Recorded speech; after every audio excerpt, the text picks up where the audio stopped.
You wanna grow up to paint houses like me, a trailer in my yard till you're 23.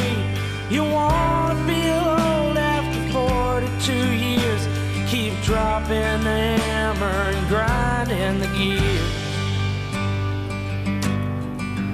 Well, I used to go out in a Mustang, a 302 Mach 1 in green.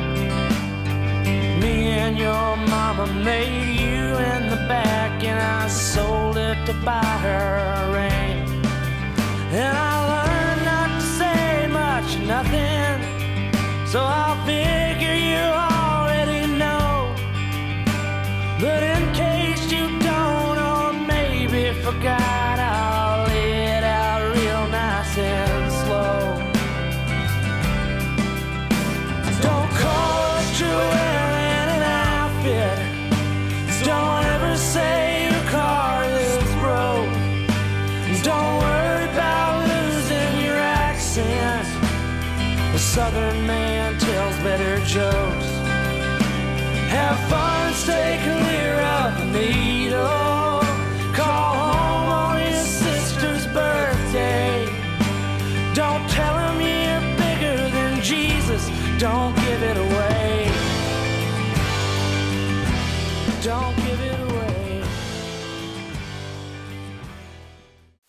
This is Dave R. Bennett, here with the group from Bottom Dead Center. We're going to talk monster trucks for a really long time. So sit down, sit back, get ready, let's go.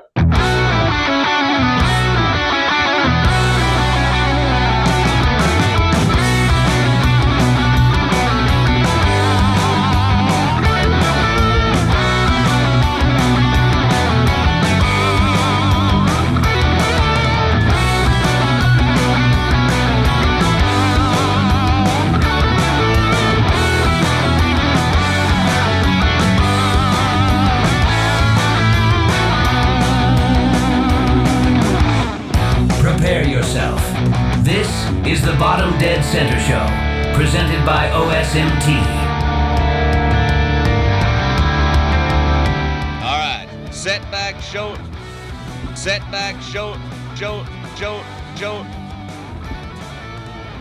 Set back, strap yourself down, take a deep seat because we're fixing to go fast with the Kurz Motors Mechanic.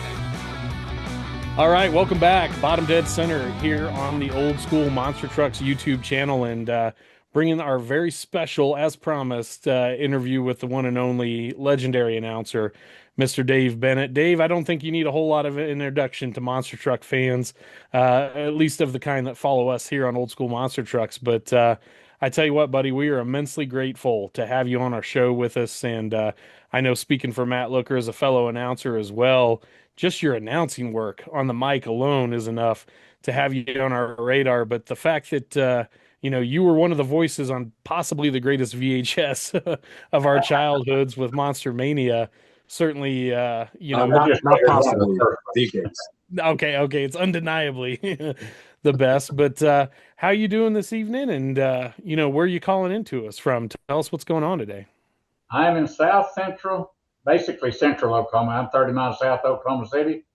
I got white on the ground, just kind of like Matt does up there. Right now outside we're down to about 18 degrees, which is really cold for us. And I've been housebound for about a week, and that's okay. I don't go out and feed cattle no more. I don't got to go out and feed cattle no more. I'm just enjoying what I do. Well, all right. I can understand that. It's believe it or not, we missed out on most of that snow and only had a couple days of really cold weather up here in Cheyenne, Wyoming, where I'm at. So, I don't wish ill on nobody, but I've kind of had a bit of a laugh watching everybody deal with the snow that I usually have to deal with like crazy up here. I mean, I'm practically in vacation weather out here. Yeah, you've been cold enough though. Yeah. It got cold. I mean, this beard's not just for hiding chins; it's for keeping my face warm too. So getting down to the brass tacks of it, Dave. So, you're well renowned by us monster truck fans for your work back in the day with USA Motorsports, but certainly you have a very long lasting and continuing announcing career in things like truck and tractor pulling, of course. So before we get to all of that, though, and by God, we're going to tell us a little of your backstory, man. I mean, where were you from? Where did you grow up, and how the heck did you find pulling and motorsports in general? Well, that'll take up your whole hour if you want that whole story. I'll make 2 hours if you want. It don't bother me. Well, the fact of I'm sitting on the same section of ground right now that I was born and raised on. Oh, wow.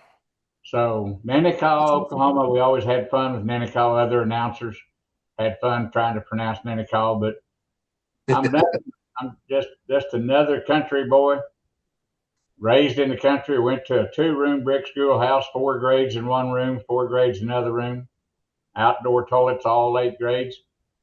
And I graduated from Nennecaw and went to work as a parts man. And one day I was at the parts store working front counter. Never heard of a tractor pull, didn't know one dadgum thing about a tractor pull, none whatsoever. Excuse me, no boy brought in a brochure of a pull that was going to happen about 20 miles over. I looked at the brochure. Being a country kid, it kind of intrigued me just a little bit. Of course, I was a hot rodder. I had a 67 Mustang. I could burn the back tires off of a car any day of the week. When I was in school, I drawed pictures of modified tractors. Didn't even know what a modified tractor was, but I drew them back in the day. A hot rod, tractor tires and a motor. Didn't even know there was such a thing, but I drew them.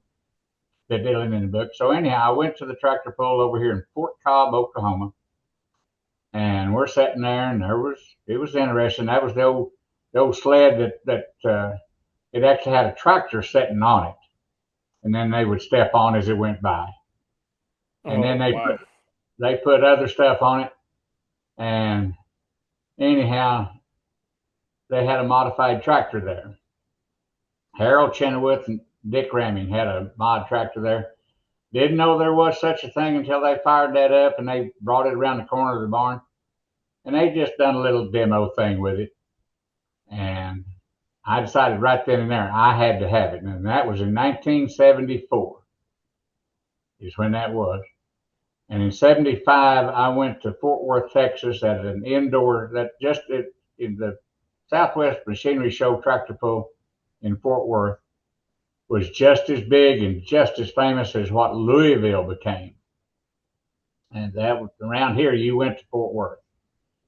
And so I went down there with a tape measure and a notebook in hand, and I went to building and was building in 76, pulled it out in late 76.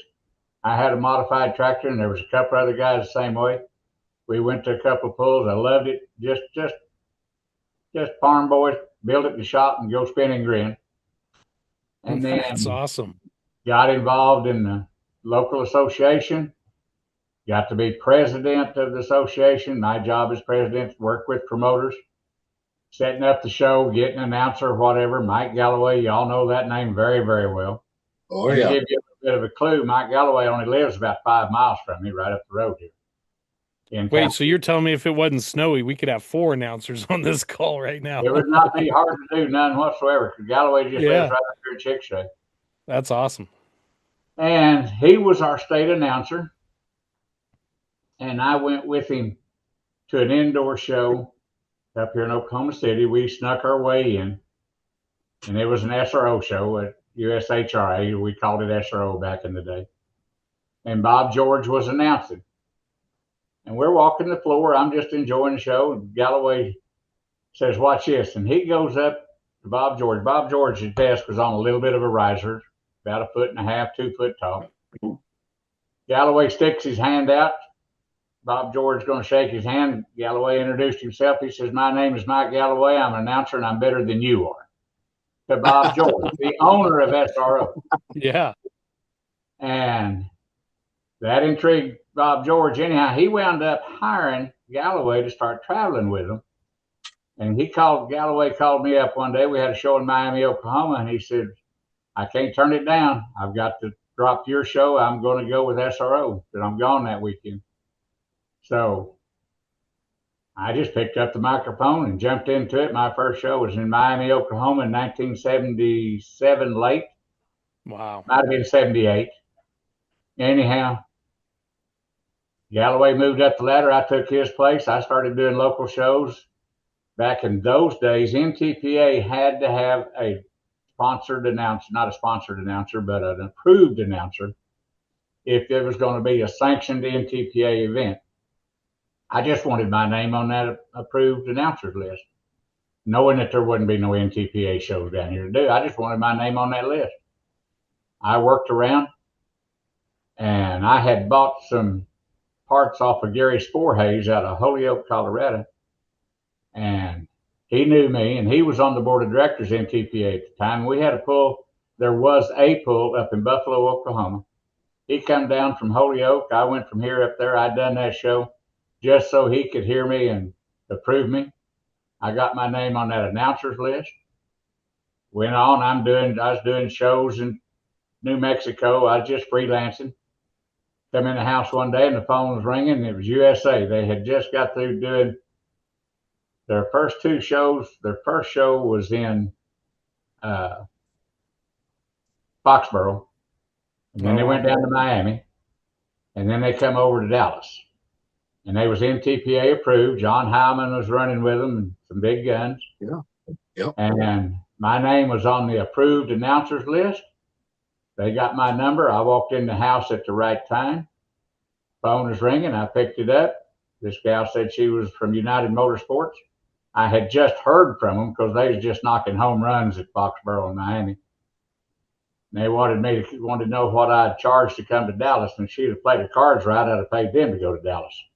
And So can I ask for just a quick second? And I think Matt and I'd both like to know this answer. What was the NTPA's, motivation to make sure their announcers were kind of on an approved registered list? Was it to make sure that you really knew your business of announcing truck and tractor pulling so you didn't, slip up during the show or what's that? You needed to know the sport. If you was going to announce to a crowd, it was so green back in those years.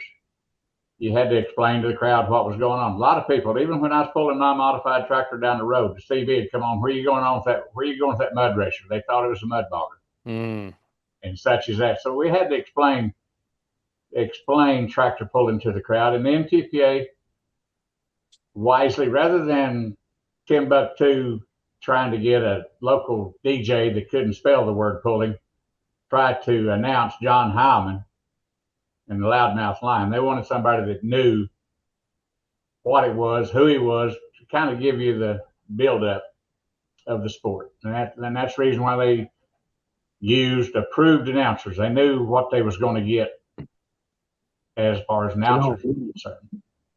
I know I'm sure I can speak for both of you, but monster truck shows that I've been at where, say, the venue is a fairgrounds and their fairgrounds announcer is doing like the pre-show announcing, when they mispronounce the drivers' names, that the hardcore fans came to see Dan Runney or Larry Swim in Bigfoot, and the fairgrounds announcer says, "Yeah, we got a lot of trucks here like Bigfoot with Dan Runt." It just makes the show look less professional and just like, oh, what are we doing here? But when you got an announcer that just makes the crowd feel like they're part of something, which you do a lot better than both me and Kyle. But when you have an announcer that knows what they're doing, it just makes it look a whole lot more professional. And that's good that they were able to see that. Professionalism goes a long way, and you don't, it's how you present it. You can blow smoke sometimes, but you can do it in such a way that the crowd don't know you're blowing smoke. And you got, and a dead microphone, I hate a dead microphone. That just kills the show totally. Sure does. I've been criticized a little bit for it because some people want to hear the motors revving up and this and that and other. You got to time it. There's certain ways to go about doing it. But anyhow, I traveled down to Arlington, Texas Stadium, walked into the Cowboys cheerleaders dressing room. That's where their office was. And there's no mirrors. It ain't as fancy as y'all think it is. It's just wooden hook all the way around. Yeah. And then I walked up to the lady behind the desk, told her who I was, what I was there for, and she told me that Mr. Russ Klein would be with me in a little bit. Please stand. I turned around, and there was a starched shirt guy hit me right underneath the chin, introduced himself as Russ Klein, put his finger in my chest. It's a true story. Put his finger in my chest, said, I'm Russ Klein. I'm part owner of United Sports of America. You're only here because I have to have you here. And your job is tractor pull announcer, and that's all you do. Wow. Yes, sir. Yes, sir. Exactly. Yeah. Alrighty. He was very blunt, very to the point. And back in those days, you had to have an armed guard take you up into the announcer's booth. You went past all the suites and all that, where Don Meredith and Howard Cosell sat and done football. That's where I sat with Russ Klein to do the show. And it was a 3-ring circus. I mean, there was just tractor pull and mud racing and motorcycle, transforming robots. It was a 3-ring circus, hard to keep up with. And I knew the sled, I knew the pullers, I knew the Howman by reputation. And Russ would do everything. He was quite the hype announcer, and he'd do everything until it come to pulling, and I'd jump in and do my thing. Well, I popped off a couple of mother-in-law jokes. Y'all are well aware of the mother-in-law. Oh yeah. Oh yeah. You're gonna have to sneak a couple in on us tonight just for old time's sake, though. From a flame-throwing jet racer to a nitrous oxide-burning monster comes the truck Barefoot 2. The only thing that I know is bigger than my mother-in-law on both ends. As watch that Volkswagen fly! Wish my mother-in-law had been sitting in that one. Well, you talk about digging archives. But anyhow, there was something happened, and I popped off one of them. He leaned back in that chair, laid his microphone on the table, and he says, you think you're pretty dadgum good, don't you? Oh boy. Oh boy. Yeah. And I said, no, sir, I just know what I know. That's when he put the microphone on the table, and he said, well, just do the whole damn show then. And just took his chair and slid it right back to the back wall. Well, by the time you get through that little bit of 30 seconds or something, there's already something going on the floor, whether it be a monster truck or whether it be a mud racer. And I knew enough about motors. That's when I started blowing smoke. I didn't know monster trucks come here from Sikkim. Yeah, I knew Bigfoot, but I didn't know. And our mud racers was out of Missouri. I couldn't have told you a story about none of them, but having the mechanical ability that I had of building a modified tractor, knowing how a motor works, and such as this, I just went to work. Whatever was going on the floor, I put a little hype into it and took off and done it. About, I don't know, maybe 30 minutes later, he comes sliding back up to the desk, and we worked together, and he closed the show. I went down to the dressing room. They paid me. I come home the next week. The phone rang again, and it was United Sports. And this lady said, Mr. Klein would like to have your presence in Indianapolis. And we moved from Dallas to Indianapolis, and me and Russ done many a show together before he finally let me just do solo. And that's how I got started into the monster truck world, transitioning from tractor pulling into monster trucks. So that's pretty incredible. I mean, Russ was obviously a big part of, the ownership and the money backing of USA Motorsports, but that's pretty wild, I think, for a lot of us to learn that he was so hands-on in those early days with, he wasn't just a money guy throwing cash at this investment and having people run the shows. I mean, he was in the trenches with you there announcing. You know what his job was when USA started? What his paycheck job was when USA started? I'd say whatever he needed to do. He was I'm looking for the right word, the promotions director of the Kansas City Chiefs. Oh, yeah. Oh, yeah. wow. Okay. Yeah. He's that I knew. I thought you meant whatever his job title was with USA was. No. Yeah, he was promotions director of Kansas City Royals and Chiefs.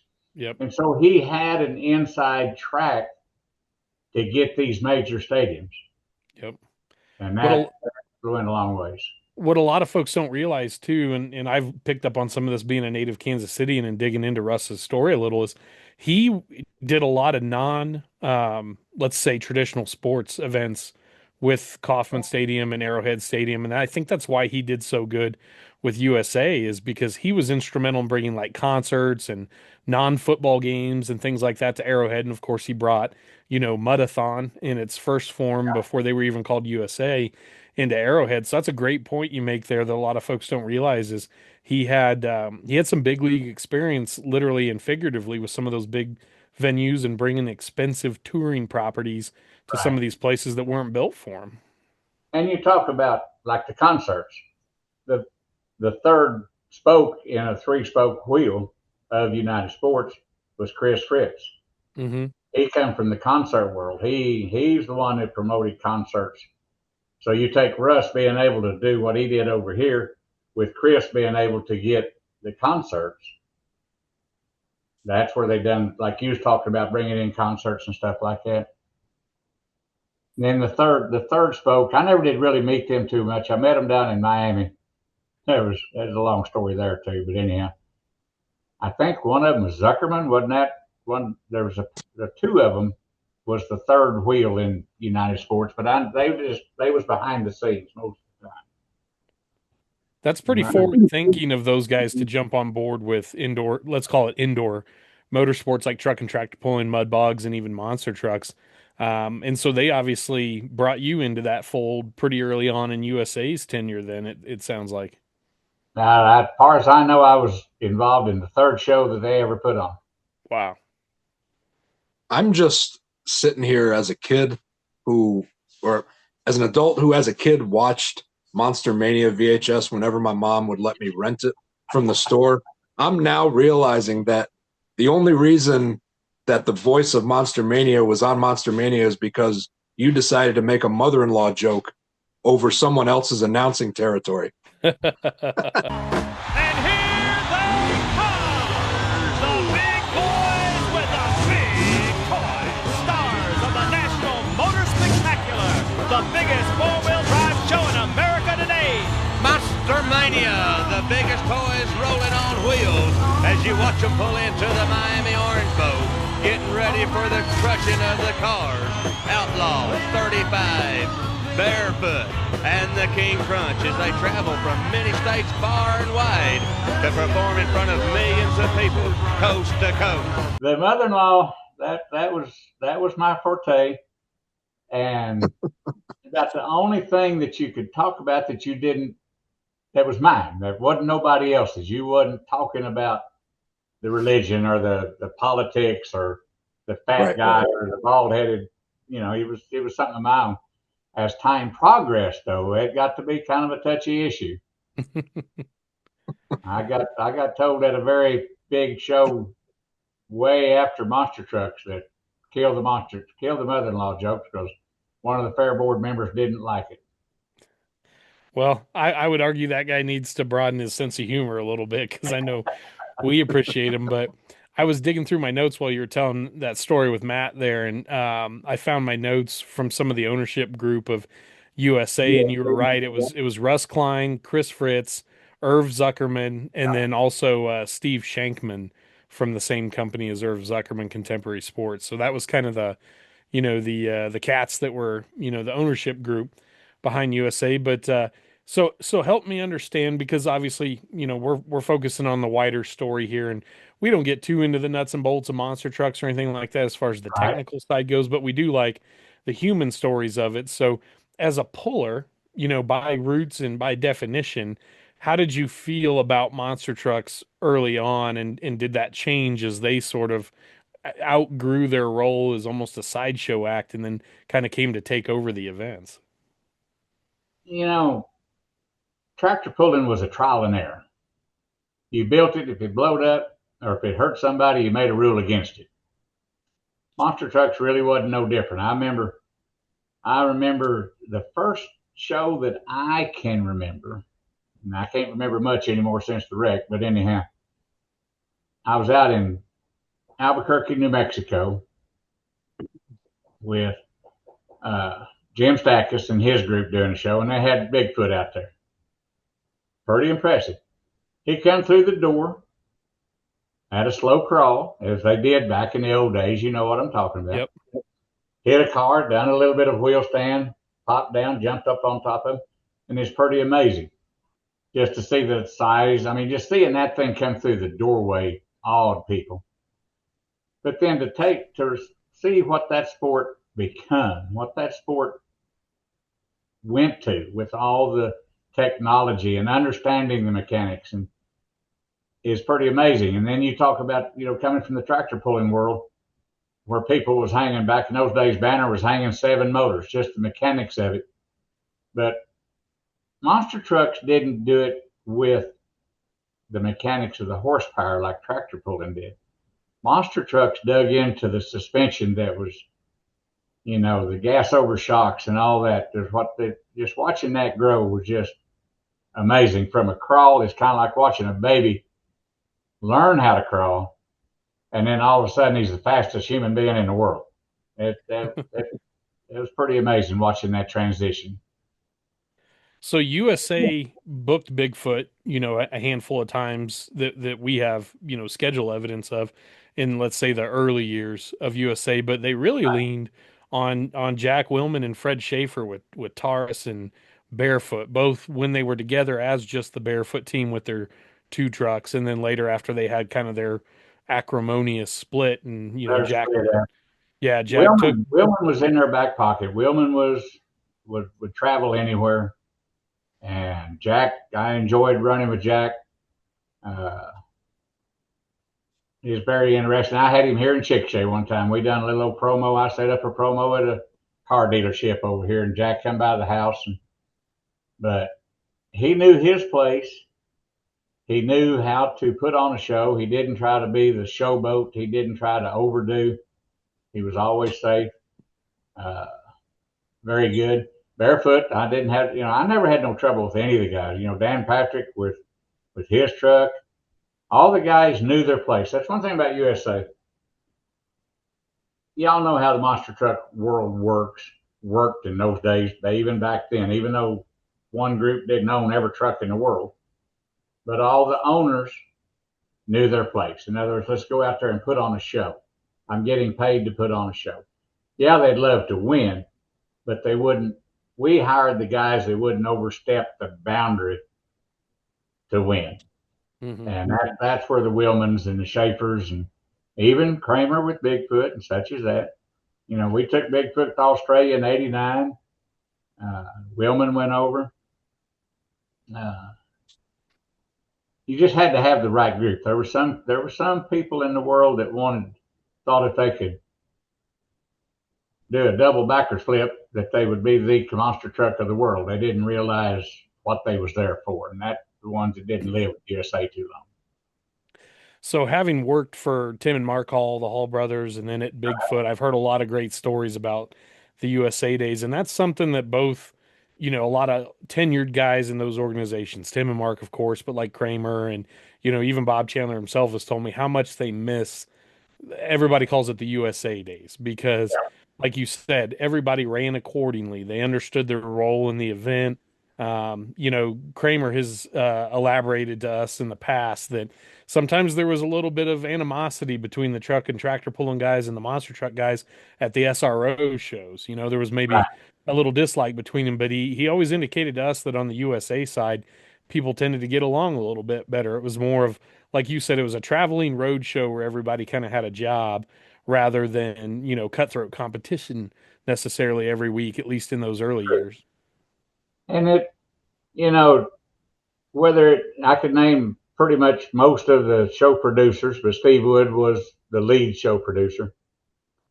And Woody run a tight ship. Steve run a very tight ship.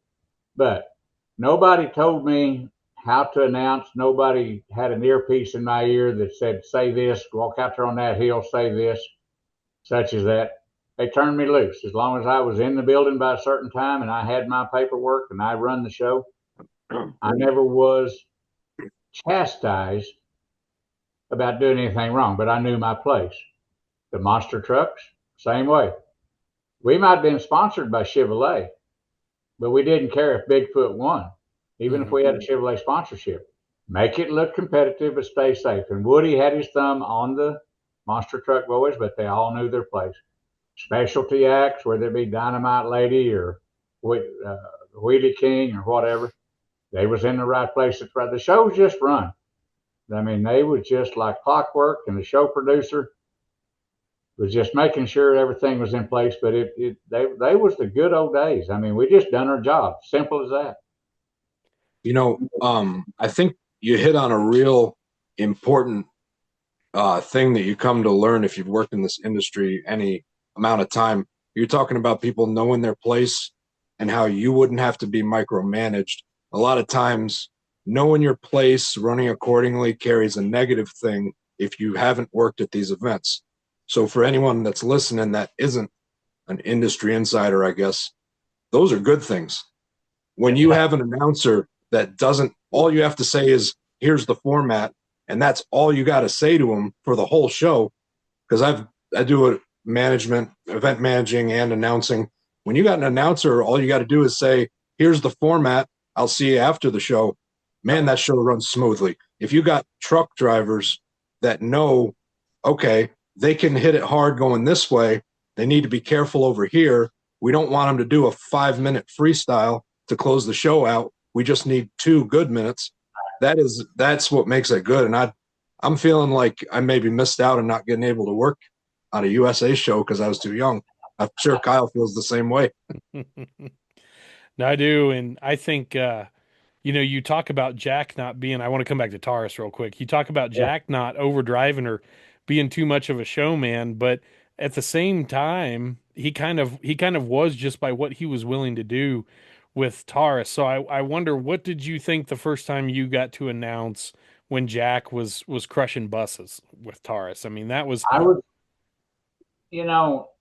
I thought, and I seen a deal on your Facebook page, that he had crushed bus before he come to Dallas.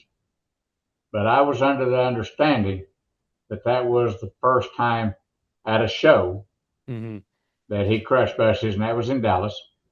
And of course, I'm 9 million feet up in there. That was the worst thing about those shows. When you're doing a stadium, you almost got to have binoculars to know what's going on. And everybody was very concerned. They had prepared the buses to where they would kind of cradle in, not knowing if he'd slide off. Nobody knew. Would the paint be dry enough? Would the paint make it slick? Would this happen? Would that happen? And Woody was right down there next to him, and Jack crawled up on the hood, crawled up and put the front tires up on the on top of the bus. And I'm sitting there working him, and then he just stopped. Nothing happened. And I'm thinking, okay, there's got to be something wrong, and I'm still trying to build the hype and this and that and other. Woody come over the radio and made the statement, Jack said this was going to be way too easy. Watch out. Because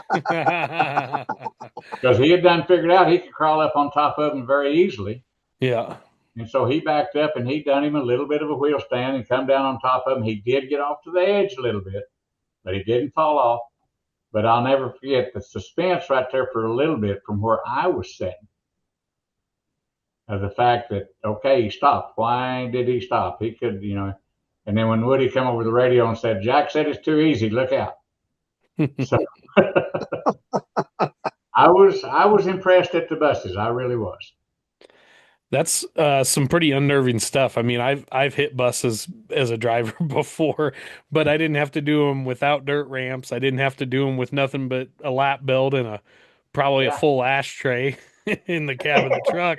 I had a little more going for me in terms of safety and power, I suppose. But I also, and we're going to keep doting on that, Monster Mania video as this thing goes on, but seeing Jack take the big tires off the front of Taurus and do the wheel standing pull on the sled, that's not something I've seen evidence of a whole bunch of times. That pretty rare occurrence, I imagine. But where do ideas like that come from, in your opinion? I mean, is this something where you guys are just bullshitting in the pits and you're like, it'd be cool tonight if, or is that something there was a lot of that? USA would come up with the ideas of doing stuff like that, and I kind of I didn't throw Jack under the bus one time, but he was out on the track doing his thing, was doing a pull. He was actually in Tulsa, Oklahoma, is where he was. And I knew he had pulled the sled before. And so I just popped off to the crowd about Taurus hooking to the sled. And they just erupted. He went outside the building. He's going to come back. He come around the back. He come up to me. He didn't really at that time appreciate me putting him in that position without him knowing what was going on. He didn't like surprises like that, and he would do it, but he wanted to talk to the sled man first. So there had to be some preparations, but I learned not to throw something out there like that on a surprise to him. Monster truck drivers love it when the announcer volunteers them to do something they weren't planning on. I can having announced and driven, I can tell you. Oh, that's great. So Matt and I both have our own unique announcing styles. And before you got on with us this evening, we were talking about how we have our quote unquote radio voices we use for this. We have our announcing voices when we're projecting to the crowd, and of course, just our usual, dumb sounding daily voices, or at least dumb sounding in my case. But your accent, your drawl, your manner of speaking, your cadence, just from talking on the phone with you the other night, Dave Bennett is Dave Bennett, and that's what you get. And if that's the kind of announcing you like, then by God, you're going to be pretty happy. But I'm sure there's pieces to your style beyond just the mother-in-law joke. How did you find those pieces over the years? How did you refine your announcing style over the years? Just basically trial and error. You just go do county fairs and you go do I-5 shows, or back when I was freelancing, just working for anybody, do a little bit of TNT. You learn how to draw something out or take just a second to give them the distance or the time to where it builds a little suspense. It ain't something you practice. It's something you learn over time that the crowd responded to. And you're like, oh man, I like the way that crowd responded to that. I got to remember to do that again. Nothing but just years of experience. Have you ever had one of those moments, like we see in the, like in Spinal Tap, where the guy has to look at the back of his guitar to see which city he's in because he wrote it in tape? Did you ever have a Hello Cleveland moment and you were in Cincinnati? I have had one or two of those.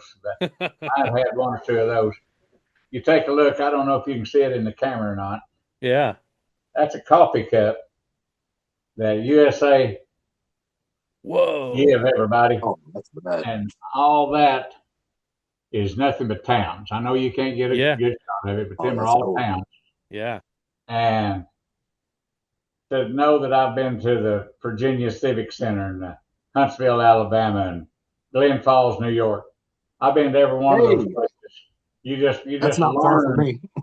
And I will say, with you being up in New York, Matt, I learned, and I didn't change nothing, but I learned that the people accepted me different up in the New Yorks and the Bangor, Maines, and such as that. They're a different clientele of people than you'll run into in San Francisco or Albuquerque or whoever, whatever. You kind of had to get a feel for a crowd as what they liked and didn't like, but I still had to be me. And that's I'll throw something at y'all right quick. Y'all ever have the full moon syndrome? Well, if you're meaning a crowd that got a little rowdy and out of hand, I've had a couple wild ones. Yeah. Full moons, I did not really like doing shows during full moons. No, I announced a show once and we had 2 trucks roll over. One truck didn't even run the show. We had building damage, and there was at least 2 fist fights I seen in the crowd that probably had alcohol involved. So yeah, that was one of those nights where it's like, just get me the hell out of here and back to the hotel. I'm not even going to Denny's. I'm just going back to my room. Where's the motel key at? I'm gonna lock the door. Yep, that's right. I have been there. Okay. What are some of your favorite venues or cities or anything like that maybe you remember from your time announcing back in those days that you really enjoyed? That's very interesting. Medford, Oregon was always a place I liked because it was warm down here and you could snow ski up there, no difference than Albuquerque, New Mexico. Hartford, Connecticut was one that I won't forget because the I had a spectator of the motel and the venues connected. In other words, you just leave your motel room, go downstairs, walk into the venue. And I told one of my jokes, not a mother-in-law joke, but I told one of my jokes that Jesus wound up being a Doberman pinscher. You know, Jesus is watching you. I'm sure y'all heard that. I don't know that I have. You might have to give us that one. We can edit it out if you want, but I think we got to hear that one. Yeah, let us hear it. You pick out somebody you got to introduce somebody to the crowds where you can pick on the flagman or whoever, whatever. Yeah. And he travels with us all over the United States. And while we was down in Miami last week, he had a burglar break into his house. This burglar goes into the living room and he sees a fancy little something over here on the coffee table and he picks it up and he hears this voice, Jesus is watching you. He looks up and over here in the plate glass window, by the light of the plate glass window, there's this parrot sitting on a podium. Okay, he ain't worried none. He goes over to the fireplace and he gets something, puts in his sack, and this parrot says, Jesus is watching you. Spooks him a little bit, but he goes on. He goes over to the chest china cabinet and gets something, puts in his sack, and one for the third time, this parrot says, Jesus is watching you. That's all the burglar could take. That's all he could take. He goes over, flips on the light switch, looks back over at that parrot and says, is that all you can say? Parrot says, nope, cocks his head sideways, looks down at a 3-foot tall Doberman pinscher and says, stick him, Jesus. That's good stuff. Yeah, you can't tell those stories now. Somebody will get butthurt, but that's pretty good. I like that. But I got a phone call the next day. I was in the motel room, and how they got my room number, but they informed me they did not appreciate me putting Jesus on a Doberman pinscher. So I'll always remember Hartford, Connecticut. But probably one of the buildings that I loved the most was Toronto, the Sky Dome. Oh, yeah. That was pretty awesome. Yeah. So the Dome shows, did they usually keep you up in a radio booth, or did you ever get to maybe announce a little more freehand down lower where you could really feel the action and, you know? When they brought Mike Harbit, you've heard of him. Now fired up, let's bring out the big boys with the big toys. These are some of the very best monster trucks and monster truck drivers in the land today. You're going to see some highly competitive qualifying action as well as some side-by-side monster truck racing here this evening. When they brought Mike Harbit in, they let me go down on the floor and work the floor. Nice. And I was more the action guy. Harbit was more the numbers guy. Who's in first, who's in second, such as that. And that's when I got to started doing the floor. But it was a rarity to do a major on the floor. But the arenas, you'd usually try and move around a little bit more and call those from down lower. Oh, yeah. Yeah. The arenas, you could walk around, you could get one-on-one with the crowd. That's what I enjoyed doing. Getting one-on-one in the crowd, or giving the kid in the stands a blower belt or a lug nut or something like that, or a piece of chrome off the car. You can form a bond with the crowd, and you can take, once you form that bond, you both well know this, once you form that bond, you can take that crowd anywhere you want to. Absolutely. Definitely. That's a great point. I mean, you can kind of, it's like Bruce Dickinson from Iron Maiden once said, he's like, when I'm putting on a show, he's like, everybody in front feels and sees everything I'm doing. But he's like, I want to reach out to that very last person in the nosebleeds way at the back and be making eye contact with that guy too. So he's back there like, what? Me? He's pointing at me. Like he made it all the way back here to me. And it's harder to do in a stadium. You're so right. But you can't do that. No, but I tell you what, man, you get a rowdy arena on the night before a full moon and you can have a pretty good show on your hands there. Yeah, that is. I remember I was working with Russ. It was the second or third time we was in Miami at the Orange Bowl. And right down in front of us, there was a fight broke out. And y'all know as announcers, you don't call attention to that. You try to get everybody to look at the other end of the arena. Yeah. Russ didn't do that. He made attention to the fight, and the fight grew tremendously. Who would have thunk it? That Yeah, wasn't the really. same. That wasn't the same moment that the jet-powered mud dragster drove up in the stands. He wasn't taking attention away from that and shifting it to the fight for some reason, was he? It's a No, conspiracy. That's why the Yeah, it's a jet climbed conspiracy. it. yeah, trying to break up So the fight. That was a different time, but no, that was, and I couldn't believe he called attention to it. But Jiminy Christmas, that's not a good place to be in the middle of a fight. No. no, I don't believe so. Send out the jet truck. There's a fight. We got to break it up. So anyways, I'll I'll bring us back on track a little bit.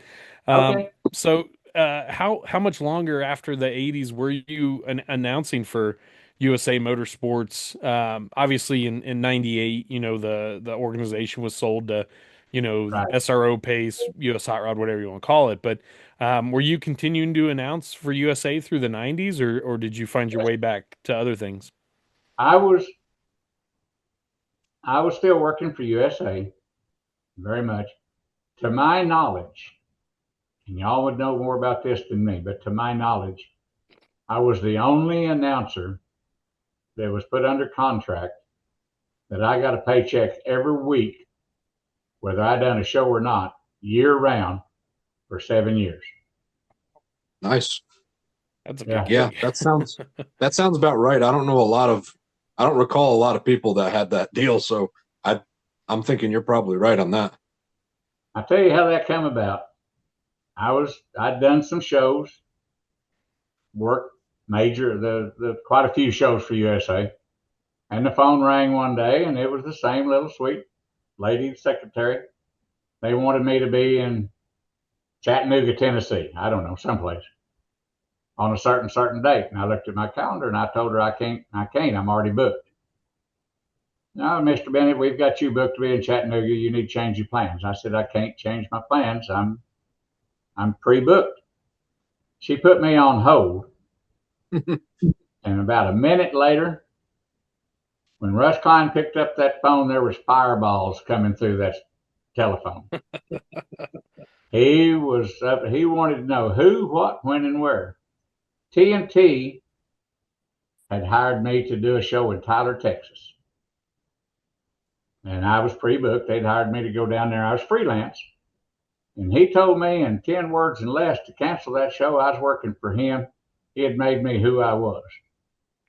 I made the statement to him that the only way he could control me like that as a freelance announcer, I done give my word. I wasn't going to give that show up. And the only way he could control me like that is if I worked for him. He said, hang on. He slammed the phone down. You could hear it. I bet he broke that phone. About 5 minutes later, this little sweet voice come back on. Mr. Bennett, will you be able to be at the airport in the morning, pick up a set of tickets to come to Kansas City? So the next morning, I drove to Oklahoma City. There was a set of airplane tickets there waiting on me. I got on. They picked me up at the airport. We went to USA office, and we hammered out a deal to where I would work for nobody else without Russ's permission, and I'd go on contract. And I'd done that, and when he done that, when I signed the paperwork and shoved it over to him, and now he shoved me the paperwork, and I was fixing to sign it, and then that's what it was. He made the statement. He said, now you call TNT and tell them you're not doing that damn show. I hadn't signed the paperwork yet, and I slid it back to him. I said, Russ, I can't do that. You're going to tell me you're going to turn this deal down? I said, Russ, if I tell you I'm going to do something and somebody offers me $1.50 more over here, you wouldn't appreciate it if I told you I was and left you to do that. I'm a man of my word. And if that's going to cost me this deal, so it costs. I'm a man of my word, and that's what I'm going to do. I'm going to do Tyler, Texas. He pushed that contract back to me, and with explicative words, told me to sign it, go ahead and do the Tyler show, but I was to call him anytime anybody wanted me to announce anywhere. And I just done some county fairs around here, but I never worked for nobody else. Looker, I don't know about you, but that would have been like a dream announcing contract for me in my days, man. Like I think I got undercut by a golden retriever once trying to announce an amp show. So like, come on. Dude, I'm telling you, you got to be on you got to be in the upper crust of motorsports announcers to be able to have that kind of deal thrown at you. So That was yeah, that was shocking. It was shocking.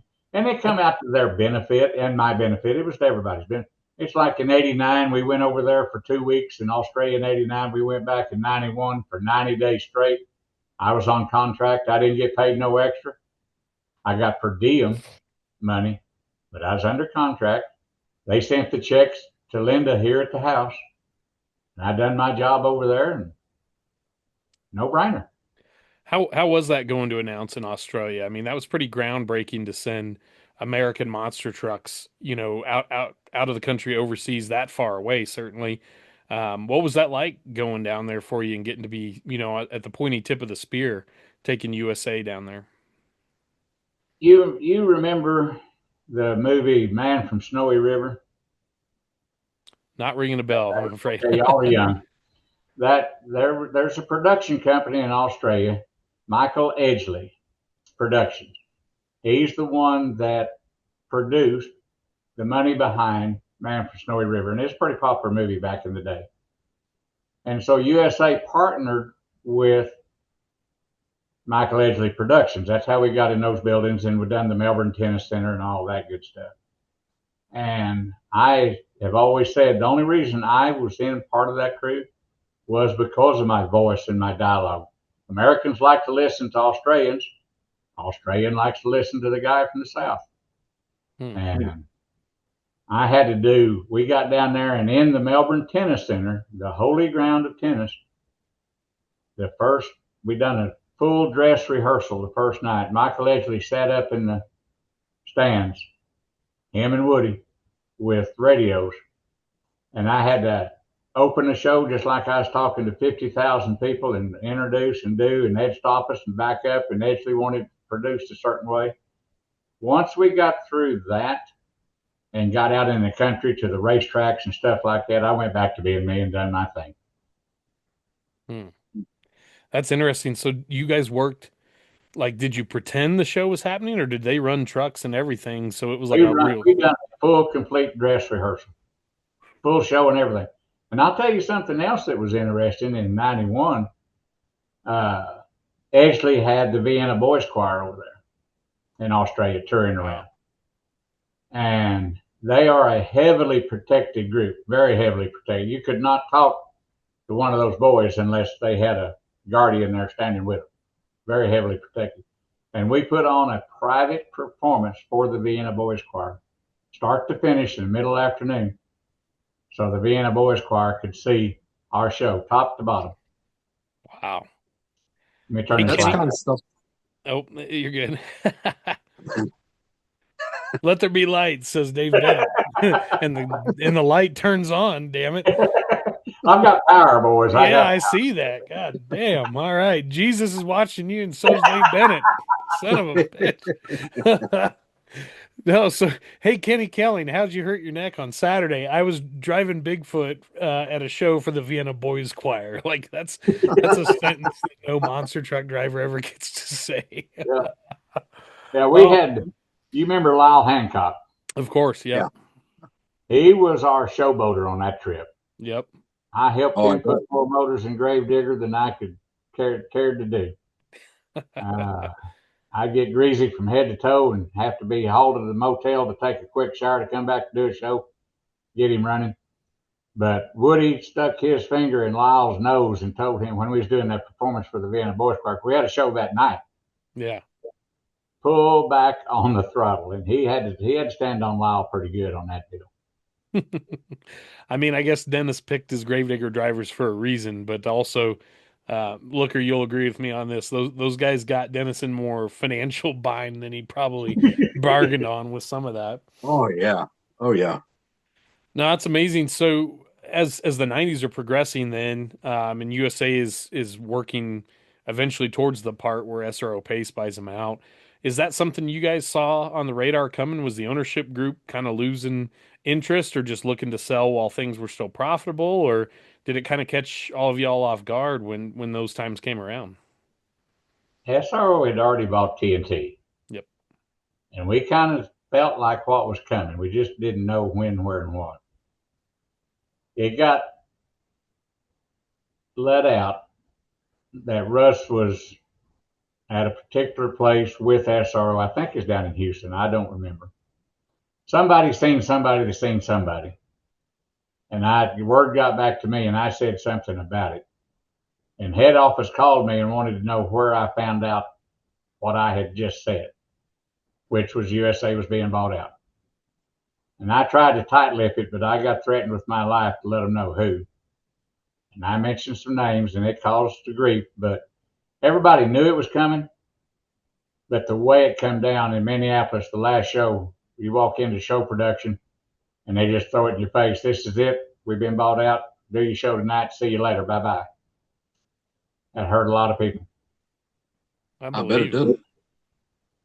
So, I mean, help me understand in a little more detail kind of how that went down. I mean, is it just the pre-show meeting and ownership comes down and just says There we're was done there was after a lot tonight? of rumors because of I helped leak some of the rumors. There was other people that leaked the rumors. Monster Truck World leaked some rumors. We just didn't know how, who, when, or what. We just kind of felt like it was going to happen. And at a pre-show driver's meeting, if you want to call it that, a pre-show production meeting, that said right then and there, we was bought out. You'll be working for somebody else. They'll contact you. See you later. Wow. I worked for SRO a couple of months.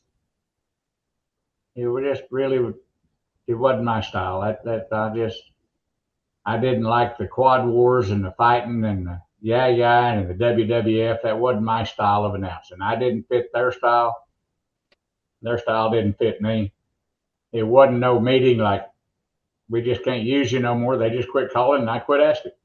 Just simple as that. Did you ever have contact with Russ Klein or any of those guys in ownership after that, or was that it, period? Whatsoever. Wow. They rode off in the dust, and I went one way, and they went the other way. Maybe that explains the lack of returned emails I've gotten from Russ Klein. He didn't want to talk about it. That was. There's some really hard feelings on how that come down. I can believe that. Obviously things soured between the Bigfoot organization and SRO that same year, 98. And of course that changed the entire trajectory of the whole industry, but certainly those two organizations. But it changed your trajectory as well too. So, how did gainful employment still keep coming your way after the USA thing ended and it was pretty clear that US Hot Rod wasn't going to be your thing? It was. I remember sitting in Toronto before Minneapolis. Minneapolis was the closing show, and I kind of knew what was coming. And at Toronto, there's a Hard Rock Cafe connected to the floor and the venue. I mean, the motel, everything's just right there. And I remember going down to the cafe, Hard Rock, and I remember there was a golden microphone for somebody. I don't even know who it belonged to. And I remember sitting there looking at that microphone thinking, my day's coming to an end. My run, and motorsports don't owe me nothing. I owe everything to motorsports. And I remember sitting there quite a long time in that cafe thinking about what was going to be next. And I had just pretty well come to the corner. Dude, there ain't no more next. I'd had a good run. Enjoy what you've done. Go do your thing. Go back to life as normal. And that's what I've done. And then the week or two later, we done Minneapolis. That's when we got the final word. And so I just come back, and tractor pulling wasn't really on my venue, but I got asked to go do a show in Missouri. And the right people was there and heard me. I mean, I just been in the right place at the right time and said the right things, or didn't wipe my nose when I shouldn't have. But anyhow, the president of the Outlaws come to me and kind of asked me what my lifestyle was, what was going on, and I told him, well, I'm just here. I'm back to freelancing. And within 2 years' time, I was 100% outlaw, and They just tell me where to go and do my thing. That's awesome.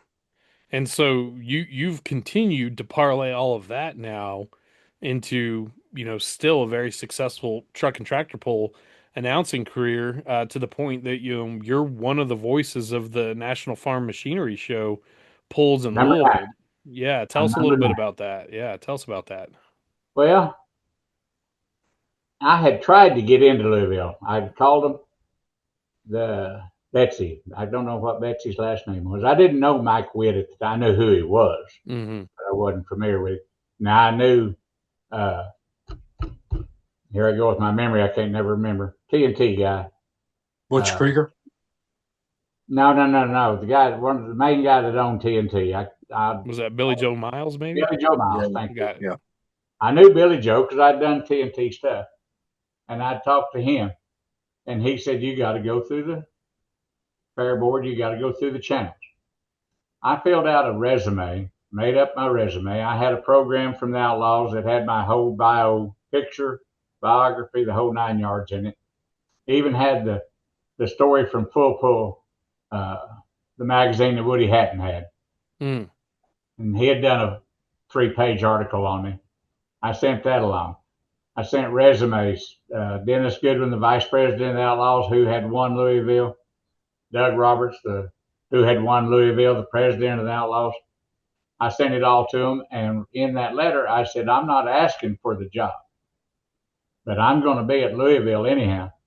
If you need, if somebody comes down horse, falls, breaks a leg, whatever, I'm going to be there. And I sent it all to them. A month later, they sent it straight 100%, every bit of it. Sent it right back to me with a letter, thank you, but we've got contingency plans in place. So I just wrote it off. And just working outlaw stuff. And at the end of the outlaw season, we always closed up in Dale Rapids, South Dakota, and Spencer, Iowa. Spencer, Iowa was one night. Dale Rapids was the next night. And I show up in Spencer, which turns out to be a rainout. Mm. And I find out that Mike Witt and his running buddy that's the close to him, I'll think of his name about 2:00 tonight. Gail Mefford. Was there, huh? Was that Gail Mefford? Gail, yes. They was at Spencer, Iowa. And I'm thinking, holy smoke. They're out here just looking to see what kind of rides they can bring from this part of the world back to Louisville. Okay. Louisville's invite only, is that right? Yes. Got it. You have to apply. You have to fill out paperwork and apply. You don't get in if you don't fill out the paperwork and apply. Now, you might get asked to apply, but you don't have a free ticket into Louisville. So Spencer got rained out. We're going to go down the road to Dale Rapids. And one of the, Dave Nelson, who still is one of the tech guys at Louisville, who was a tech guy for Outlaws back in those days, asked me if I would ride with him. And then come to find out, we went to a place, we stopped to eat, and there's Mike Witt and Gail. And that's when I found out that Mike Witt used to drive Stomper Bully. I did not know nothing about that until that comment. He knew all about me, monster truck world, but I didn't know him from outside of walking around the arena in red coveralls. This one's just for all the goobers out there like Mike and I. Not only did Mike Witt drive the Stomper Chevrolet, Mike Witt rolled the Stomper Chevrolet. And a little bit of an inside joke for us there. The Stomper 1 machine. Yeah, the Stomper 1 machine. That's right. Anyway, sorry. So I caught up on that, and we're eating dinner, and I'm asking, man, y'all a long ways from home. Yeah, we're just looking at competition, this and that and other. And so we go to Dale Rapids, and I see Witt down at the end of the arena talking to Doug Roberts, who's doing the official end flag, and they're down there just leaning up against the fence talking. I'm just rattling, doing my thing. And I spot Dave Nelson walking down the track. We're in between classes or whatever. And he's got him an ice cream cone. Well, I had coming from the SRO days, I still had the radio with the earpiece, the television earpiece and everything. I got the radio frequencies from all the associations. So if I was doing a USA outlaw show, I could be on their frequency. And so I'm using that radio to keep up with who's coming next or who broke or what broke. I'm kind of up in a crow's nest in a rodeo arena. But Dave Nelson's walking down the track with an ice cream cone, licking on it very methodically. I just got on the radio, didn't get on the mic. And I asked him if them dadgum ice cream cones come one to a package, and he just kind of snickered. We went on. And in between tractors, in between classes, I don't know, he comes back down the track and he says, "Hey, Bennett, you still worried about my ice cream cone?" And I made some smart aleck remark. He said, "Look behind you," and there's Mike Witt handing me an ice cream cone. He was listening to the radio chatter. He wanted to know how we was making those radios work. And that comes into play going back to Louisville. Anyhow, that went by the wayside. I don't think nothing about it. I went out. I drove. My daughter lives in D.C., right outside of D.C., Centerville, Virginia, right outside of D.C. Me and Linda had went out there for Thanksgiving or Christmas or something like that, one of the holidays. And we're driving back, just coming through the hills of Tennessee. The phone rings, and it is Mr. Workman, the president of the Kentucky Fair Board, and he wants to talk to me about doing Louisville. Caught me. I'm driving down the road. I had no idea this was coming. And I pull over to the side of the road and we talk and visit. And Witt had come out there not only to look at machines, but to critique me. And that's how Louisville started, and that's how the radio come into play as to who does what at Louisville and such as that, because I was wired in. And I got on with Y Song. What I knew what commercials was coming through the big screen. That was pretty good days too, but that's how Louisville come about. But I was number 9. I feel like that's a lot of pressure, right? So, I mean, when you take the mic in anger for the first time at Louisville, I mean, you've announced some pretty big gigs prior to that, but I imagine that one probably was pretty special to you. It was special. I'll tell you, to be real honest with everybody, once you do Louisville, and I'll get back to the beginning. I mean, Butch Krieger was a godsend. He was nice. He was easy. He led me through how certain things was done at Louisville. Me and Butch got along so nice, so nice. But once you do Louisville, you realize you're not talking to the county fair people that sees a pool once a year. Everybody sitting in them stands is probably a puller or seen more pulls than you. They're smart as you. You don't blow smoke at Louisville. You better have the names right. You got to be on your A game. That is by far the toughest show to do of any shows I've ever done anywhere.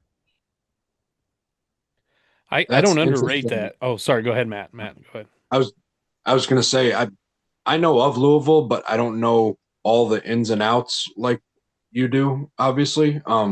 That's real interesting to hear that all the people there in the stands, there's no casual fans that go to Louisville. I didn't realize that.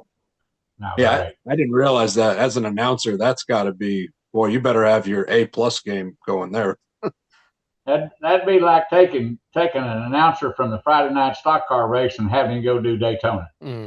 Right, right. So I got acclimated to that very quickly. Very, very quickly. One of the funniest things that ever happened in my announcing career happened at Louisville. I mean, a highlight of my career happened in Louisville was, you know, they always break down or have the smoke tube would go down and they'd melt it in two. Well, we melted the smoke tube in two. I mean, melted it down. And it was going to take 30 minutes of kill time. And that was my job. That's what I was there for, was to handle the kill time. Butch, one of the greatest announcers there ever was, but he didn't work the crowd like I worked the crowd. He wasn't into the kill time like I was into the kill time.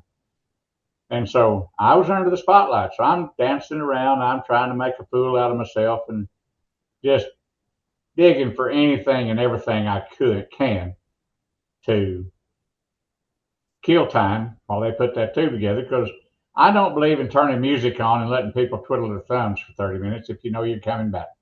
Yeah. Yep. So I've done this and I've done that, and I'm going down through there, and I spot this old boy sitting on the front row right there by the concrete barrier. Got a NASCAR jacket on that looks like he changed oil in it 15 times. had a scraggly beard, had tobacco running out of the corner of his mouth. And I look at him in the eye. I always prided myself of being able to kind of spot the person you could have fun with or the person you better leave alone. And I thought, okay, this guy worked. And so I've got Wysong's son carrying a handheld camera sticking right over my shoulder. And I walk up to this old boy, you having a good time tonight? Yep. I said, you a NASCAR fan? Yep. And I just seen a little twinge in his eye, and I'm thinking, I need to get out of here. But you just don't walk off and leave them stone cold. You got to pick your way in, pick your way out. And I said, well, that's pretty neat. Where do you come from? And I put the microphone up to his face, and I said, where do you come from? And on national, it ain't national TV, but the live stream, big screen, Louisville sold out. He looked up and he said, my mama.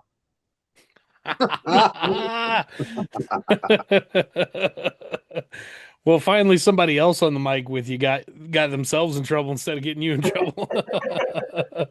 Oh, that was an hilarious moment. Hilarious. Butch come around from the podium. I'm halfway down the track from him. What'd he say? He wasn't lying. I'll see somebody when I'm doing Louisville. To this day, somebody will walk up to me and say, my mama. That's outstanding. You remember those times. So while we're jumping around here a little bit as we come to the end of your announcing story, of course, we talked about it before we got on the air, so to speak, but we have our, a stack of our Coors hats here. Yeah. So this is where you and I got to talk Coors for a second. So, of course, everybody that follows our show knows, I work for Wyoming's largest Coors wholesaler and, been a Coors fan for a long time. I got my extra gold Motor Spectacular poster hanging over the shoulder here and everything. Growing up in Kansas City, of course, going to primarily USA events, was exposed to the Coors brand very early on. I'm not saying that contributed anything to me having a taste for Coors at any point in my life. Yeah. But or the fact that fire marshals that loves the thunder out of it, I'll tell you that. But yeah, that's right. And I, of course, selling Coors for almost a decade now. But in any event, we did this line of OSMT merchandise for our store, paying homage to the USA Motorsports, Coors Motor Spectacular. But you're both because of trademark stuff, of course, I can't use Coors on my merch, but also your pronouncing of the word Coors, your enunciation. And so, tell us a little bit about, because you told me the story on the phone. I already know the story, of course, but, share with us the story kind of Coors being introduced to USA while you were an announcer there, and somebody might have had a little bit of something to say about how you were pronouncing that. I wished I could remember exactly who it was. I don't know if it was a monster truck driver or a spectator, who, whatever, but yeah, not only did we have extra gold, one year we had Coors Light, and then we got with the Coors extra gold stuff, but I've always called it Coors, just my bro way of saying it, the way it comes out, what it sounds like. And we was at a show, and I forget who it was. I cannot. Might have been a spectator, might have been part of the acts or whoever. And they said, you're saying that wrong. And I said, really? He said, yeah, you don't say doors, you say door. D-O-O-R, door. So that's Coors. You say Coors or something along that line. Yeah. And the way he come about saying that, I looked him right square in the face. Whoever it was, I don't know. I looked him right square in the face and I said, buddy, I get paid more saying it my way than you do saying it your way. Touche. Mic drop. That's fantastic. Can drop. Yeah, can drop. Oh, that's awesome. And nobody ever I don't know if I could say it properly and, enunciate it the way it's legally supposed to be said, I guess. I don't know. But Well, we're pretty we had big a good fans of run how with you it. say it. Yeah, we like how Yeah, you say it. we're good with curs. Yep, we like Coors. We got an upstate New Yorker over here pronouncing it the Oklahoma way. I'd say you've got some reach. Hold on, let me go shut the front door. Yeah, yeah, shut the front door. Yeah. Funny. Oh man, that's great. I just about fell on the floor laughing there, but oh man, don't somewhere my 12-year-old daughter's rolling her eyes because she hears her dad making dad jokes. I guarantee it. But so did you ever get to interact with any of the Coors folks, corporate at all or anything like that, or any cool observations? I'm a Oh, beer just history nerd, just like I am a truck history nerd, so I have to ask. just a little bit. You remember Pastorini? Dan Pastorini used to Yep. drive the Coors Light rail, Mm-hmm. and we was doing Texas Stadium at the same time they was doing Enos Speedway, Yep. and so all the brass and Pastorini and all those people come over to our Friday night show. Might have been Saturday. Might have been Saturday night. Anyhow, they come over to our show, and then the next day we was all invited to go to their big pit area in Enos Speedway. That's as close to any brass I ever got to interact with anybody. Was that They deal ever there? they ever have a local wholesaler drop off some free beer for you guys at least for the weekend? Or? Every show you was promised so many cases, and not going into what buildings. That's what I said a while ago. There's some fire marshals that like their car trunk filled up with cases of Coors as they was inspecting your show. Yeah. Yeah, you weren't going to do the show. You wouldn't do the show otherwise. Yeah. That's exactly right. So yeah, we got, I don't know how many cases, but every show we was provided so many cases of the extra gold or light or whichever show we had going. That's pretty fruitful, that's a pretty fruitful outcome of the sponsorship agreement that USA landed, that some of that even trickles down to that's just a morale boost, right? Like, Right. I mean, well, I suppose there's a practical sense to making sure the fire marshal stays properly hydrated, but I think and then also having the Coors sponsored vehicles at the shows, starting Yes. with the Coors Bruiser and the extra gold Top Dog, and then Dan Sampson has the extra gold Samson and things like that. And then Right. later Keystone Beer in the early 90s, all still Coors brands. But I've never, and Matt, you're probably with me on this, I've never announced a show with a jet powered monster truck at it. What I is drove that? that truck. You drove that truck. All right, now we got to hear it. Tell us. Right on. I was doing Kansas State Fair, and the truck was up there, and so I drove it out on the track, presenting the American flag, announcing it. And you got to help me with his name. I can't. Scott Stevens helped build it, I think. Scott Stevens, there you go. Thank you. Yeah. That part from the wreck. But anyhow, Scott Stevens is over there driving the rear wheels. I'm driving the front wheels, trying to keep up with whatever the hell he was doing with that toggle switch over there, and presenting the American flag at the Kansas State Fair. But I drove that truck. How the hell did you drive it? Was there a hand throttle for that unit, or did you just step on the gas and it spun the turbine up, or what the heck did you do? It was a hand throttle. Okay. But the front steering wheel wouldn't go very. I could handle the microphone, and I got it done. Here again, he was helping with the rear wheels. Yeah. But the first time he cranked them wheels, I wasn't ready, not knowing what was going on. We cut us a donut right out there at the starting line, and then we got it straightened out. And then I drove it down and parked it in the middle track. It looked like I intended to. Hell, I was just trying to catch up with what was going on. So I have to ask, did anybody ever take you for a ride over crush cars in any monster trucks? Have you ever been over cars? No. No, never was allowed to do that.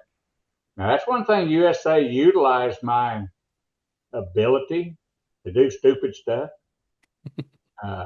The tough trucks. I come out of the announcer stand. I cannot remember names anyhow. Gal out of California had a tough truck. Pretty good runner.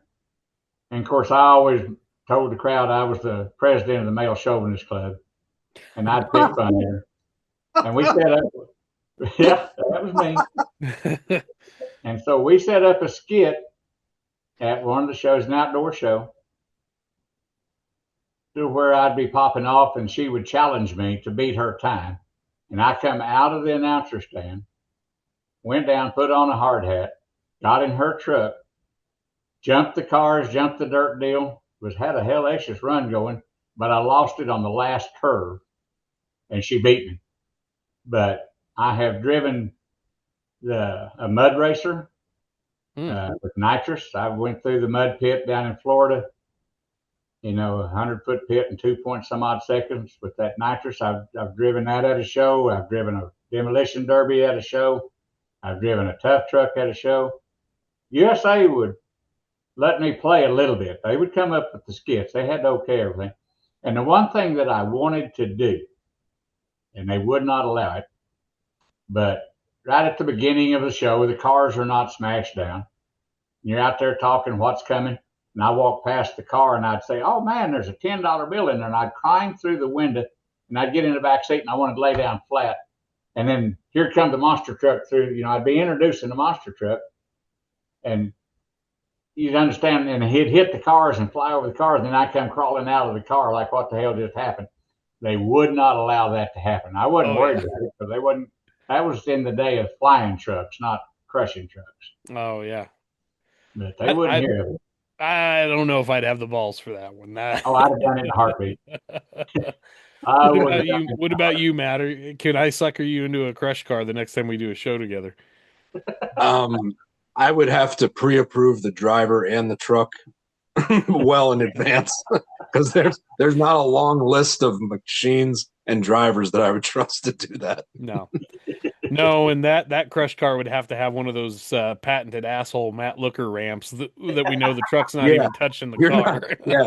You're 100 foot out from the car when you jump it. Yeah, exactly. I'd seen so many monster trucks hit the cars. I wasn't worried about it. Wasn't worried about it one little bit. You get a fresh car and a good driver that knows what he's doing, and you'll be all right. Yeah. Well, I mean, as long as you didn't have to change your Wranglers after that, if things went slightly awry, you'd be all right. But you remember when USA had the dash for cash? Yeah. Uh-huh. I dashed for cash. I had a pair of cutoffs, and Woody announced, and I stripped down and run through the mud pit, dash for cash. I'll be damned. I was the announcer that would just jump in there head first. That's outstanding. So I got to ask, because Matt and I brought this up in a past episode. We talked about some of the best races we've ever announced ourselves. Does anything stand out to you from your past announcing, whether it was a race or a timed run, just anything somebody did in a monster truck where at the end of it you were almost stuck looking for words, just like, God dang, that was really good? That would be a really hard. That would be a really, really, really hard question, because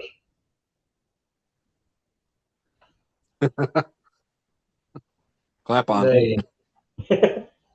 the fact of, at number one, that's been so long ago. Picking out one would be pretty hard to do.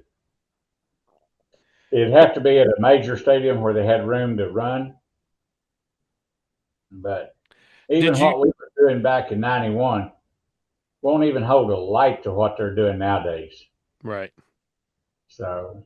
But I also think a lot of that old stuff's pretty impressive because of how poorly the trucks handled and how bad they landed. Even the advanced trucks in 1991 were, they're landing like slugs compared to stuff now. Did you call the race at the Sky Dome where Bigfoot and Carolina Crusher rolled over at the same time? Do you recall? I don't recall it. No, that would have been. I don't recall it. I probably was there. I done the Sky Dome. I rode in a Bigfoot hot air balloon inside the Sky Dome. No kidding. You rode in a hot air balloon inside the dome. Inside the dome. Somebody had made a hot air balloon that, like Bigfoot, had it painted up. It was shaped like a monster truck. Holy cow! and we could get off the ground like 20 some feet, maybe something like that. And I done that inside the Sky Dome. Sky Dome was a pretty neat place. You had room to work there. You could put on a 3-ring circus in that building. But That's funny you say 3-ring circus. You're so right because USA shows had so much variety back then. I mean, oh, I remember going to shows as a kid at Arrowhead in Kansas City, and you've got Spanky Spangler falling off a crane on fire onto a inflatable bag, and you've got a semi truck tractor trailer demolition derby, and you got yeah, you got the dynamite lady, you got some pulling, the monster trucks. I mean, it's funny because if I look back at some of my old photos or other photos people have given me, and you notice on the scoreboard that it's like 11:25 at night and the monster trucks are still racing. And you yeah. just don't see that now. People don't have the attention span for that. The shows start at 7 and they're done by 8:30. I mean, that's a whole different time back then. I remember coming home from Arrowhead just gassed, because Yeah. we'd been there for 6 or 7 hours. I can't imagine as an announcer trying to keep, maybe that's why you guys had 2 announcers so often with USA was to just get through those long nights, huh? Long nights. They was pretty because when something broke down, that pretty well bottlenecked everything. Yeah. And then you had to set up for like the dynamite lady. You had to set up for it. There couldn't be nothing else going on. The production staff learned over the time how to schedule that stuff down to keep it intact. And I remember the first SRO show I done. We was running on time. You had a script, and at 8:03 you're supposed to be doing this, and at 8:33 you're supposed to be doing this. And monster trucks is breaking left and right. I wasn't used to that. I was used to flowing. And the show producer there, we got down. We only had 2 trucks left, and it was supposed to be. We were supposed to have freestyle, and he didn't have enough to freestyle because we just had a couple of dogs left. And I remember I told him, I said, just get them both out here and let them both run around. They can't hurt each other because they both can't run fast enough to hurt each other. Just let them get out here and freestyle 2 at the same time. And then that'll get you back on there. He was fixing to run over schedule. That's what it was. Mm. They only had 2 trucks left, and they was dogs. And he was fixing to run over time. And he was going to get a call from Chicago for running over time. I told him, bring them out both out at the same time. He said, I can do that. I said, you're the show producer, ain't you? And we did, right. and both right on schedule. There you go. But And I didn't like time limit. as we have seen at other shows, they can run into each other. Thankfully, they didn't for you guys that night.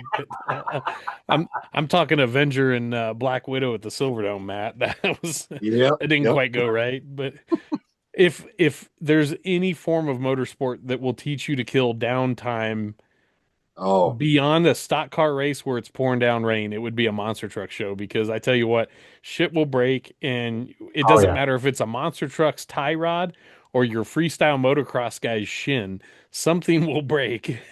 Matt and I's first show we did together, one of our motorcycle riders snapped his leg, and I think I had to kill time for about 35-40 minutes on the mic. And I mean, that in rural Canada, that gets pretty difficult.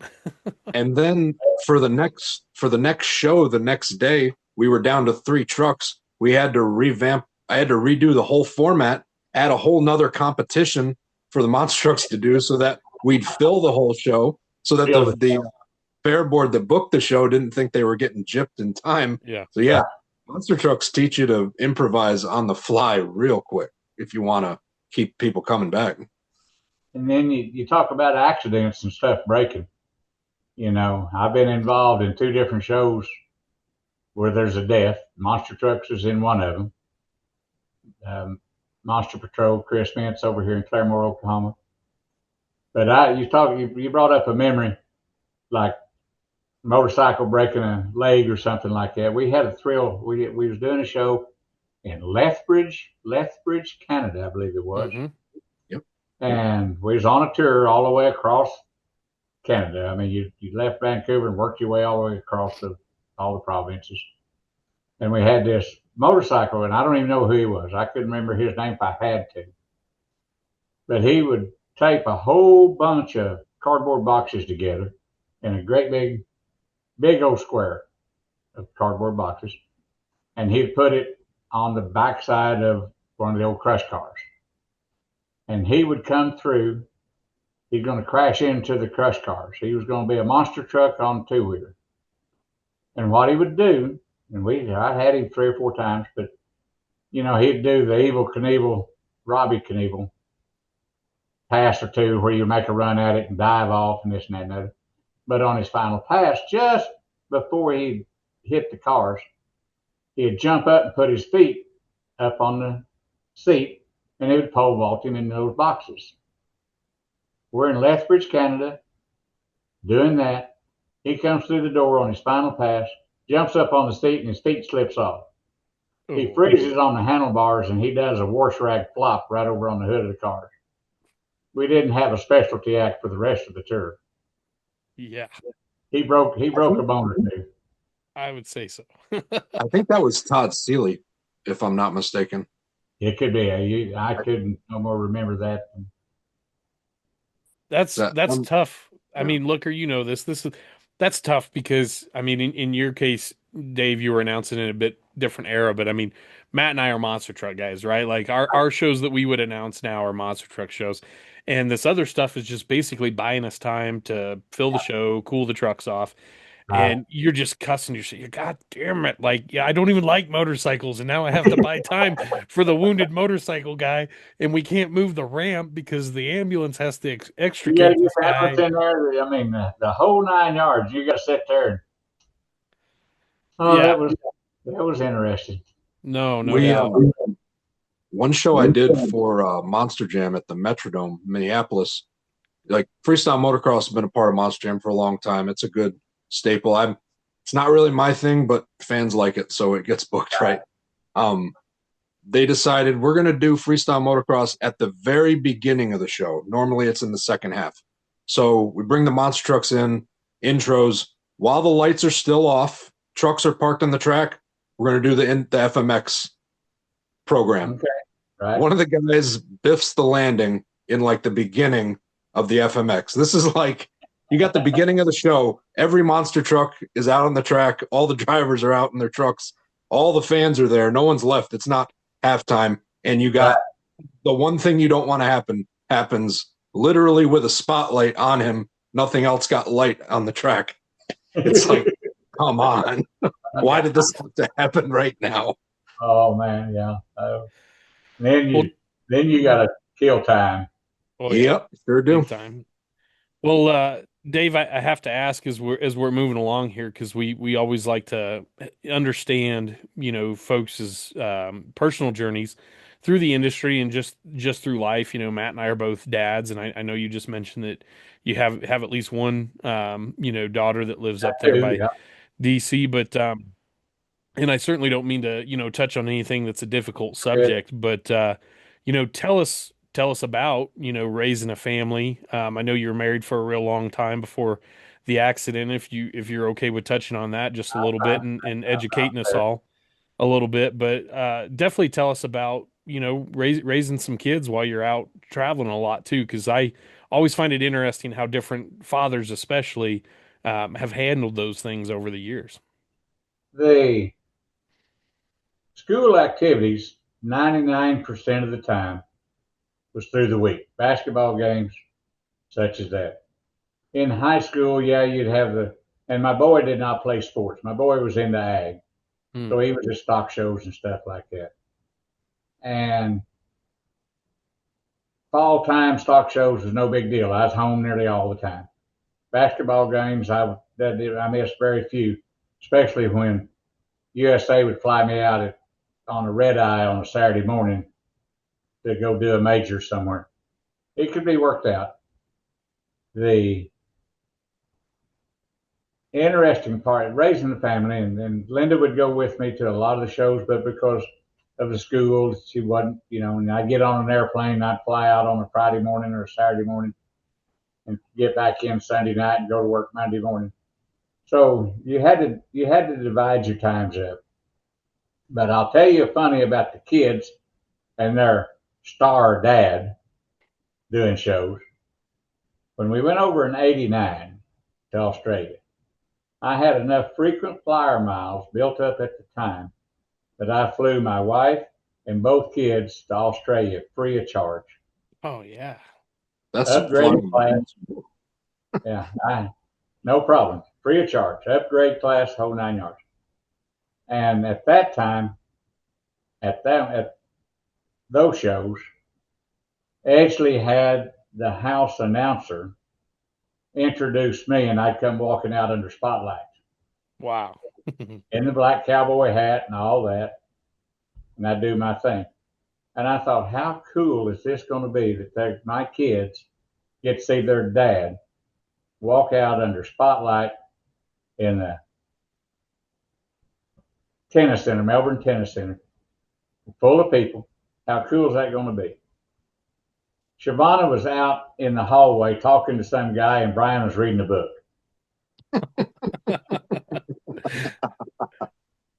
Did not impress them one little bit. They've I been can around see so that much, happen. so much motorsport stuff. No, that's Matt, I don't know about you. I could totally see my kids doing that. Like somebody'd be dumb enough to stick me back in a Bigfoot truck for one more time, and one would be at the concession stand and the other be at the merch stand, and they'd miss it all. Yeah. Right. Or I say a joke on the mic and my daughter goes, "Wow, Dad, that was a great joke." Yeah. She's just up there giving you a thumbs down from the seat. Just like hand in her head, like, come on. Yeah. How did the mother-in-law jokes go over with your mother-in-law? She knew I told mother-in-law jokes. She just didn't know what size of jokes I told. You got to give us one of those for old time's sake, if that's okay. If I can poke you with a stick and ask you to do a trick, can you give us a mother-in-law joke? Well, it's pretty obvious that I kind of give you a whole string right here, right quick.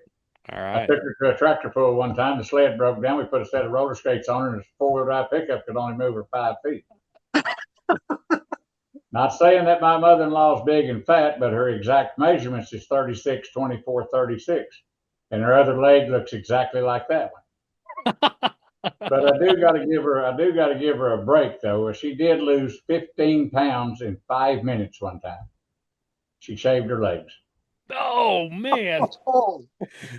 Dang, these are solid. These are worse. These are tougher than these are tougher than the Yo Mama jokes from the early 90s. Like those are fighting words right there. If somebody loves their mother-in-law. Oh man. Oh, dang. So as the 90s progress, then, your kids are getting a little bit older, and I don't know, their exact ages, or maybe when, they moved on from high school or things like that. But tell us a little bit about, what happened with, so we understand a little bit better what happened with yourself and your wife, not too terribly long ago with the accident. And at any point, if you don't, want to touch on something, that's perfectly okay. We want to honor what you and your wife have both been through. I think I appreciate that. And I have said it many a time, I am at ease with what happened at the wreck, because very few people know Linda Sue was headed towards an issue like Alzheimer's or such as that, Parkinson's, Alzheimer's. We was in the middle of a test. And before we went on a motorcycle ride with the sled operator, Kevin and Lori Bauer, every summer we'd go somewhere. I've rode the Tail of the Dragon. I've been in the Rockies twice. We've rode Yellowstone. I've rode all around Great Lakes. We've rode everywhere.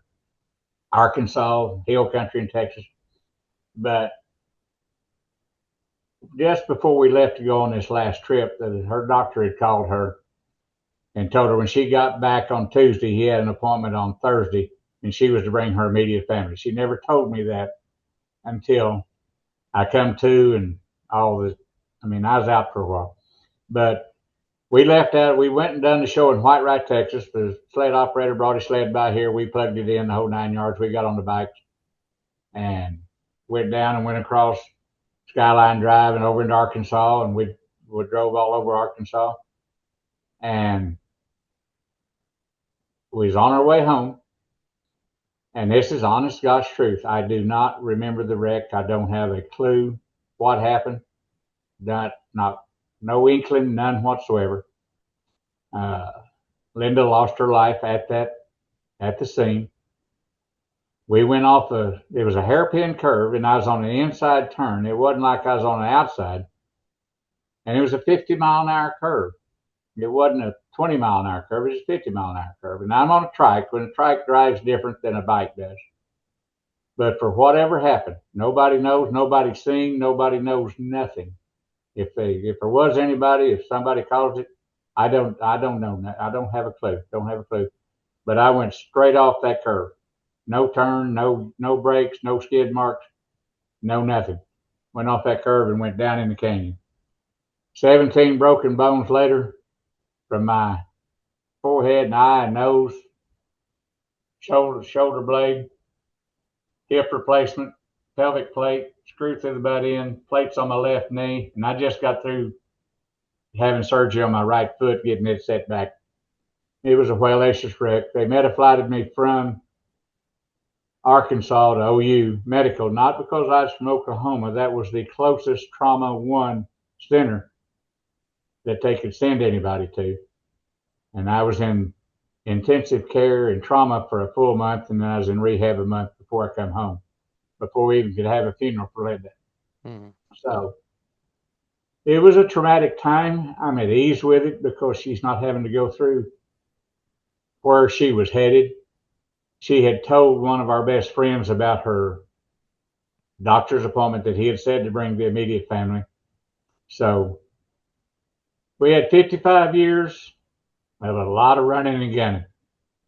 She'd throw a clipboard at. We had a little skit set up at the show. She'd throw a clipboard at because it'd be out where I could get access to the crowd, and the crowd could see her. And my mother-in-law deals. And I'd say, everybody thinks about my wife, and I'm talking about my poor mother-in-law. My mother-in-law's so ugly.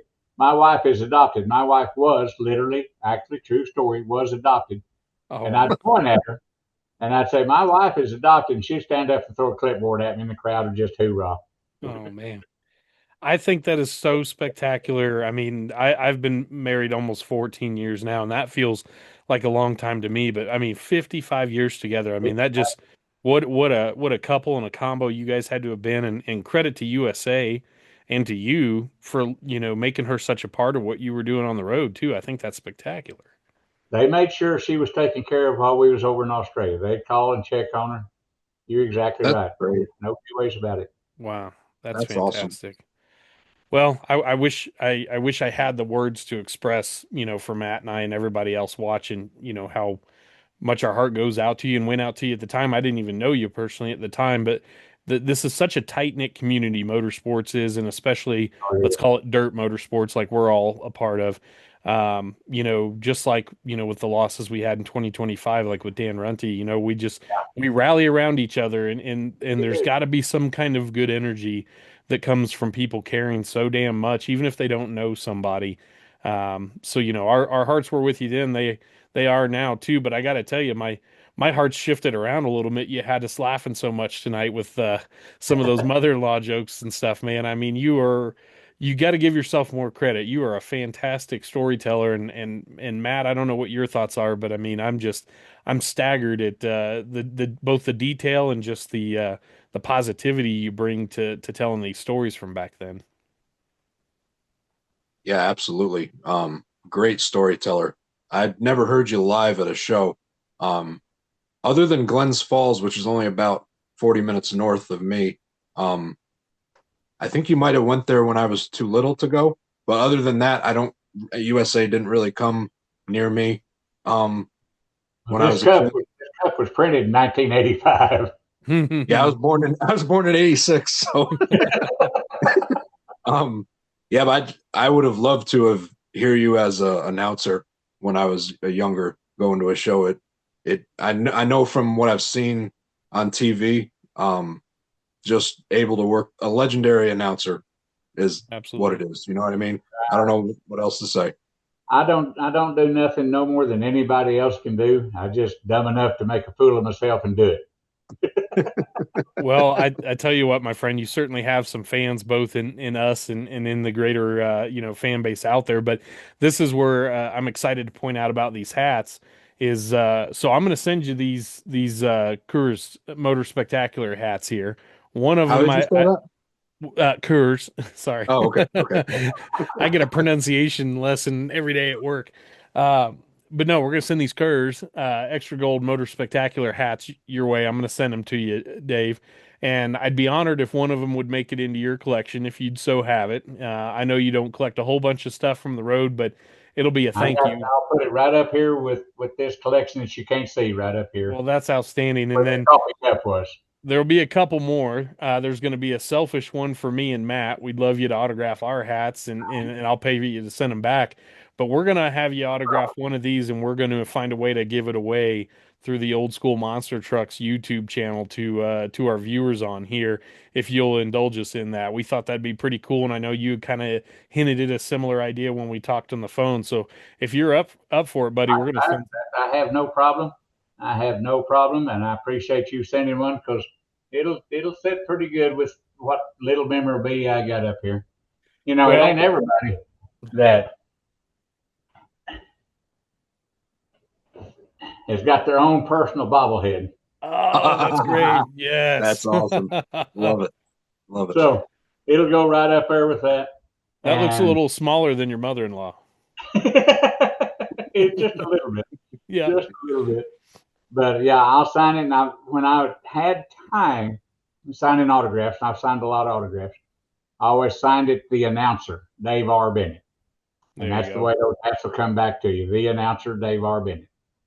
Well, you are the announcer in our book, certainly in the opinion of these two announcers. You Yes, are our sir. announcer. So, well, listen, we have ate up a bunch of your time tonight, but I ain't got nothing but time now, buddy. I've got a crippled foot and it's snow outside. What else am I going to do? You ain't going shoveling tonight, right? No, I got you on that. I am going to have so much gratuity in my heart getting to edit this episode together. It'll probably come out in March or April because we're in our off season technically right now. But I know you got that cruise coming up. You're looking forward to doing some relaxing in the sun, and that's February, so I'll be home in March and April. Okay, good. Well, you'll get to see it when it comes out, and we'll make sure we get you the link and all that, and I'll send these hats to you. You know, you'll have, what day are you leaving in February on the cruise? 7th. What is it? The 5th? February 7th. 7. Okay. So I'll probably hold 7th. off. I'll hold off sending these till you get back. That way they're not, stuck on the front porch while you're gone or something. And I'll be back on the 23rd. Outstanding, man. That's going to be, well, hey, 14 days floating. You know how to get a hold of me now through Facebook and all that stuff. So, like I said on the phone, if your ass goes overboard, you let me know, and we'll mount a recovery mission. We're going to come get your ass because you're national treasure to us, buddy. The Sharks don't deserve a gold microphone like we do, so we're going to come get you. There you go.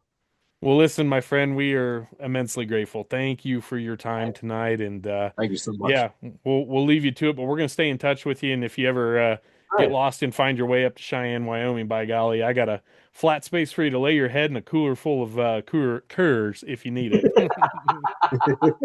Hey, you never know where I'll pop up. I